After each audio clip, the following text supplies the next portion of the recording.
नमस्ते दोस्तों, 10th class की विज्ञान विषय में आपका स्वागत है। आज हम लेसन नंबर 3 की बात करेंगे, अनुवांशिकी।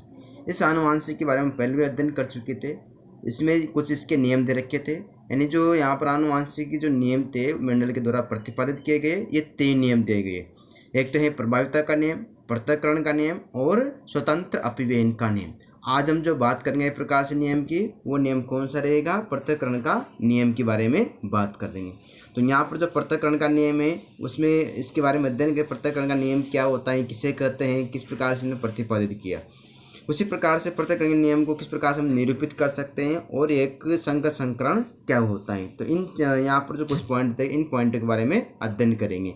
तो पृथक्करण का नियम क्या है उसके बारे में, पृथक्करण के नियम के उदाहरण के द्वारा समझेंगे। पृथक्करण के नियम का निरूपण किस प्रकार से कर सकते हैं और एक संगत संकरण क्या होता है।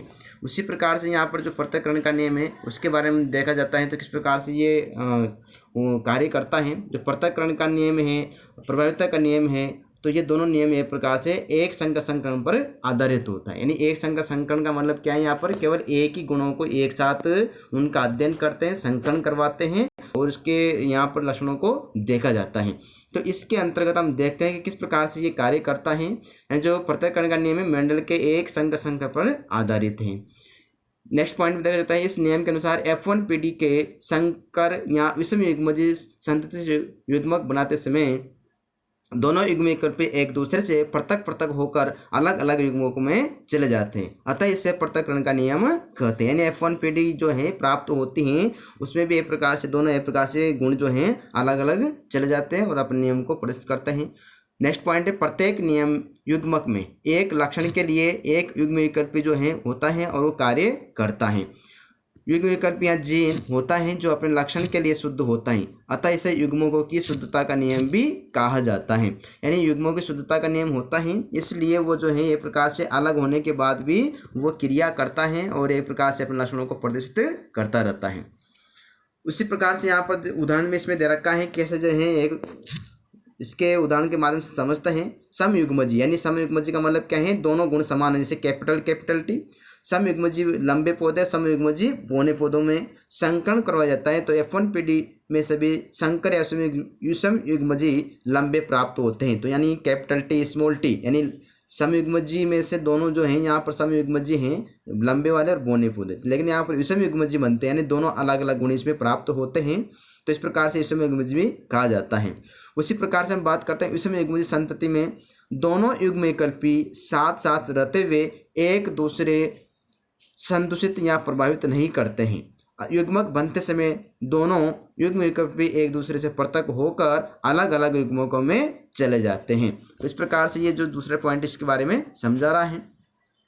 उसी प्रकार से नेक्स्ट पॉइंट इसमें दे रखा है, जिस कारण से F2 पीढ़ी में बौने पौधे, यहाँ पर बौने का मतलब है स्मॉल टी का लक्षण फिर से प्रकट हो जाता है। यानी जब F2 पीढ़ी प्राप्त होते हैं इसमें यहाँ पर वापस इसके लक्षण प्रकट होते हैं।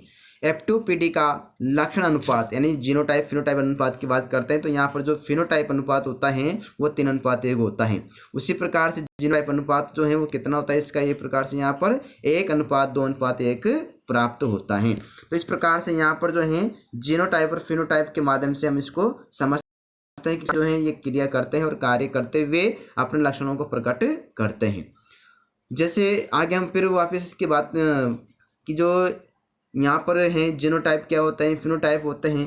तो जीनोटाइप और फिनोटाइप की अगर हम बात करते हैं तो जीनोटाइप और फिनोटाइप में इनके जो लक्षण होंगे वो एक जैसे यहाँ पर इनको प्रकट करने का कार्य करते हैं और लक्षणों को प्रकट करके एक प्रकार से उनके बारे में बताते हैं कि वास्तव में क्या फिनोटाइप और क्या जीनोटाइप है।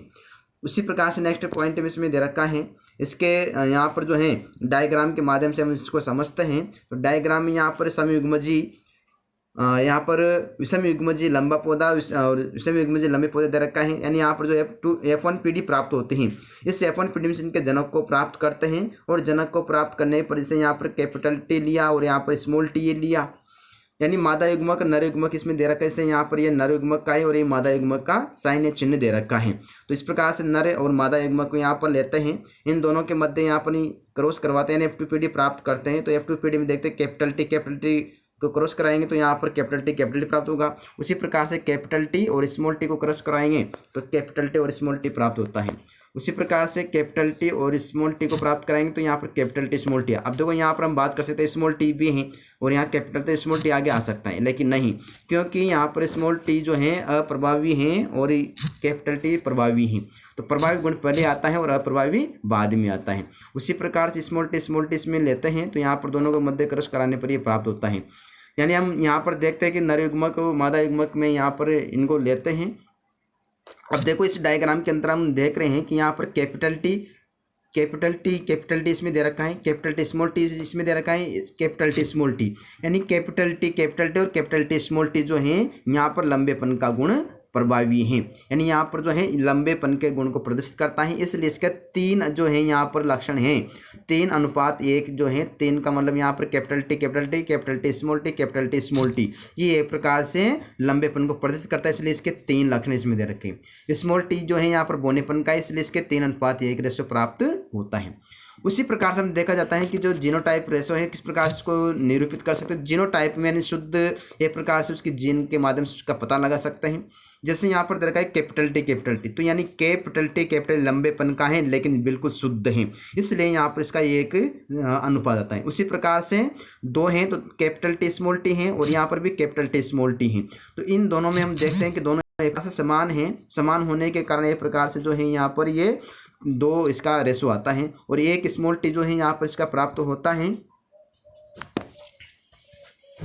उस प्रकार से हम इसमें देखा जाता है कि किस प्रकार से कार्य करते हैं और कार्य करते हुए एक प्रकार से इसको दर्शाते हैं, प्रदर्शित करते हैं, प्रदर्शित करते हुए एक प्रकार से इसको देखते हैं किस प्रकार से अपने डायग्राम को प्रदर्शित कर रहे हैं।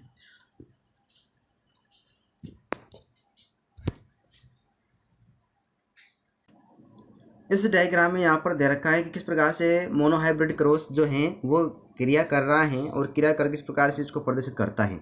जैसे यहाँ पर हम देखते हैं मेंडल के एकसंकर जो क्रॉस दे रखा है मोनोहाइब्रिड क्रॉस है, मेंडल के संकरण के प्रयोग यानी एकसंग प्रयोग हैं। यहाँ पर बैंगनी पुष्प है, सफ़ेद पुष्प दे रखे हैं, जनक पौधे हैं, यानी वही एक प्रकार से हम यहाँ पर एकसंकरण क्रॉस की बात करते हैं तो इसमें यहाँ पर इस प्रकार से प्रदर्शित कर रहे हैं। डायग्राम के माध्यम से हम इसको समझते हैं किस प्रकार से दे रखा है। तो इस डायग्राम के इस डायग्राम में यहाँ पर जो है इसमें यहाँ पर बैंगनी और इसमें दोनों के मध्य किस प्रकार से क्रॉस करवाते हैं और एक प्रकार से प्राप्त होता है। आगे हम इसमें देखते हैं कि जो मोनोहाइब्रिड क्रॉस हैं एकसंग संकरण हैं उसमें बैंगनी पुष्प के मध्य और बैंगनी पुष्प यहाँ पर दे रखे हैं, यानी ये एक प्रकार से अपन पीढ़ी हैं, इसको युग्मक लेते हैं, युग्मक लेने पर यहाँ पर जो है पीढ़ी प्राप्त होते हैं। तो 75% यहाँ पर जो है इसका प्राप्त होता है और 25% जो है सफ़ेद पुष्प प्राप्त होते हैं। तो यहाँ 3:1 का मतलब क्या है, 3 जो है 25% हैं। इस प्रकार से ये जो है एक संकरण के माध्यम से यानी F2 पीढ़ी में अलग होने पर भी एक प्रकार से अपने लक्षणों को प्रदर्शित करते रहते हैं, इसलिए इसको युग्मों की सिद्धता का नियम या पृथक्करण का नियम कहते हैं।